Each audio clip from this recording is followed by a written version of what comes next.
Good morning everyone. প্রতিদিনকার মতোই আজকের দিনটাও শুরু হলো এক গ্লাস চিয়া সিডের ওয়াটার খেয়ে। তো আজকে ছিল রবিবার আর আজকের ওয়েদারটা সকাল থেকে এত সুন্দর ছিল যে কী বলবো।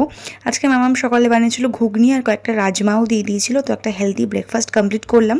তারপর স্নান করে এসে স্কিন কেয়ারটাও করে নিয়েছি। 2 সপ্তাহ ধরে এত গরম ছিল বলে চিকেন খাওয়া হয়নি, তো এই সপ্তাহ দিয়ে আবার চিকেন খাওয়া স্টার্ট করেছি। তো বোন এসেছিলো পড়তে, ওকে আজকে আমি একটু বকে ফেলেছিলাম, রাগ হয়ে গেছিলো বলে। তারপর তাড়াতাড়ি করে পড়ে ওকে বাড়ি পাঠিয়ে দিলাম, যেহেতু মেঘের অবস্থা এত খারাপ হয়ে গিয়েছিল। আর আজকে লাঞ্চটা করলাম ডাল আর একটু চিকেন দিয়ে। বাপি 1 গামলা কাঁচা আম নিয়ে এসছে। এবার এত কাঁচা আম দিয়ে কী হবে বুঝতে পারছিলাম না, তাই মামাম একটা ঘরোয়া উপায়ে আমটাকে পাকানোর চেষ্টা করছে। তো তোমাদের সাথে এই ট্রিক্সটা আমি শেয়ার করছি। একটা ড্রামের মধ্যে চাল কিছুটা নিয়ে তারপর প্লাস্টিকে মুড়ে আমগুলোকে দিয়ে আর উপর দিয়ে চাল চাপা দিয়ে দিল মামাম। বললো 1-2 সপ্তাহের মধ্যে এই আমগুলো পেকে যাবে। তো ট্রিক্সটা কেমন লাগলো অবশ্যই জানিয়ে সাবস্ক্রাইব করতে ভুলো না।